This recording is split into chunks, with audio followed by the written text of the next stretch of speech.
And we are live. Good evening, good afternoon, everyone. Good afternoon, Dave Guerra here. This is Let's Have a Chat About Leadership, and today is Friday, December 20th, 2019. I know I said I wasn't going to do one on Friday, but I didn't do it on Thursday, so this is Thursday's episode. This is the one I promised.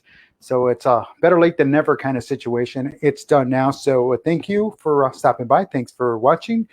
If you're watching live, I appreciate you. If you're watching this on delay, I appreciate you as well. So don't feel I don't appreciate you. I do appreciate you. So that's just the way it goes. That's just the way it is. Sometimes we got to do what we got to do. So, folks, today's topic because we're doing Thursday's episode. So that means that we are doing hey, what's going on here? Uh-oh, I'm losing control. I think my batteries are going. There we go. It's lessons in leadership. And that being said, today's lesson, if you're watching on if you saw the show notes either down below or off to the side, wherever they happen to be, it's all about leadership being a relationship. Leadership is a relationship. And because it is a relationship, it's a very fine line in that relationship, especially with leadership.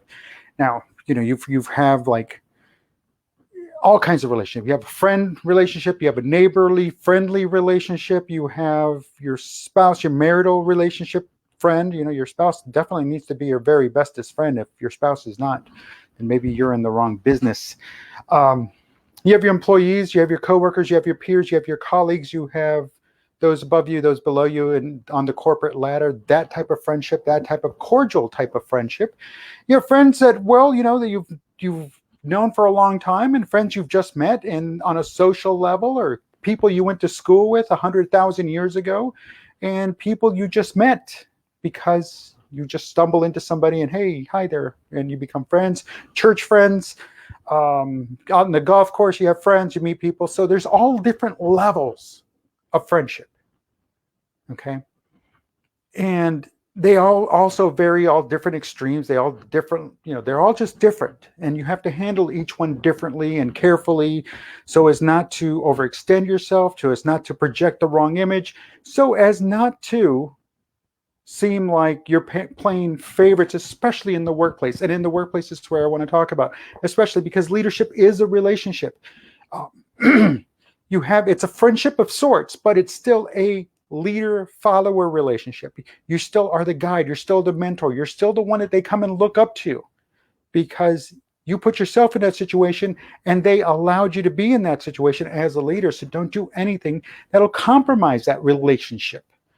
So they're going to come to you, good times, bad times, they're going to come to you. It's when they're not coming to you at all, then that's when you've lost your ability to be a leader.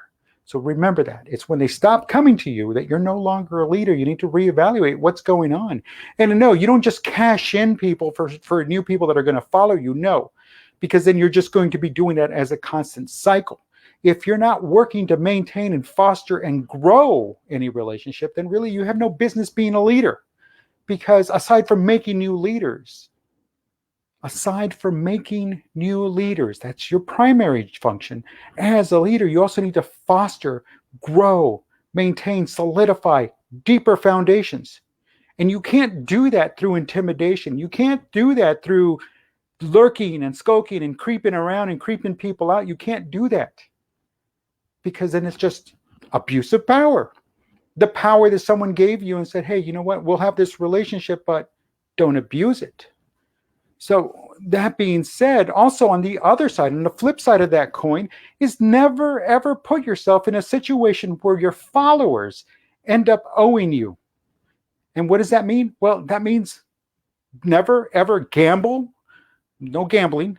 No dating, no fraternizing, no lending, no borrowing of money on any level between your followers and yourself as their leader. Never do that. Because what does that do? That just creates animosity, ambiguity. It starts to break down trust. It starts to break down the relationship at its core because no longer can anybody trust you. No longer can anybody say, oh, well, the intention started off this way, now they're this way. And that's where problems begin. So as a leader, you have got to remember you have to be above it because that's where they put you.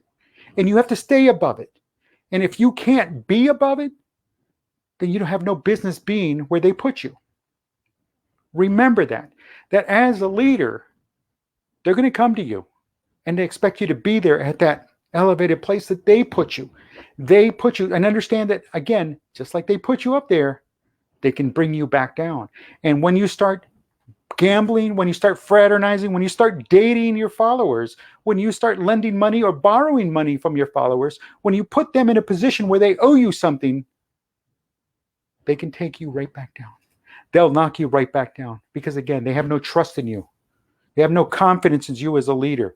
Because if all you're doing is just, selling a load of bunk, then guess what? They're going to see right through you, and they're going to say, hey, this is not for me. This is not what we signed up for. This is not what I was expecting. And again, creeping around, being malicious, acting with an intent to be harmful or deceitful. Guess what? That's not going to fly. And that will never fly. It's never flown. This is not the 1970s. This is definitely not the 1960s or 50s, where it was tolerated because they signed the check. The only time that it's not tolerated is never. Okay, so again, understand that even though it is a relationship, it's your job as a leader to continue to foster, to grow, and maintain, sustain, and develop that relationship into a positive scenario, which makes them become new leaders, and it puts you in the role of mentor. Because now those new leaders will come to you and say, hey, look, I know it's a long, hard road. How did you do it? Here's how I did it. And you share it with them.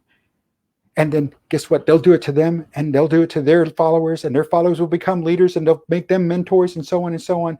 And there is your legacy of creating new leaders and fostering growth and creating leaders down the line. And that's a good legacy. You don't want the bad legacy, because that's not what you want to be remembered as. You want to be remembered as somebody who cared, somebody who gave a damn, somebody who was there, but somebody who also didn't pull any punches, and also wasn't being creepy, wasn't being malicious, wasn't being weird, wasn't just like, no, and putting people in situations they didn't need to be put into. No, you want to be the leader that did the right thing while all others were failing. You were succeeding. So folks, that being the case, remember that. Even though leadership is a relationship, you still have to keep it growing and moving in a positive, right direction. Everyone, I wish you a very happy Merry Christmas, happy Kwanzaa, happy Hanukkah, because we're about to start that. Happy New Year. I will talk to you on the other end of the holidays. And you know what? Take care. Be careful. Be good out there. Spend time with your family. Spend time with your friends. Take care of your employees. Employees, take care of your leadership. And you do that, and they'll take care of each other. They'll take care of you, and everything will be good. On the other end of the calendar, we got some stuff coming. It's going to be great. I think it's going to be great. I hope you're going to like it. And if not, well, I'm still doing it. So with that being said, I wish you happy holidays. And that's everything. Christmas, Hanukkah, Kwanzaa, Happy New Year, everything. And I will talk to you on the other side of the calendar. Until then, thank you very much. Take care.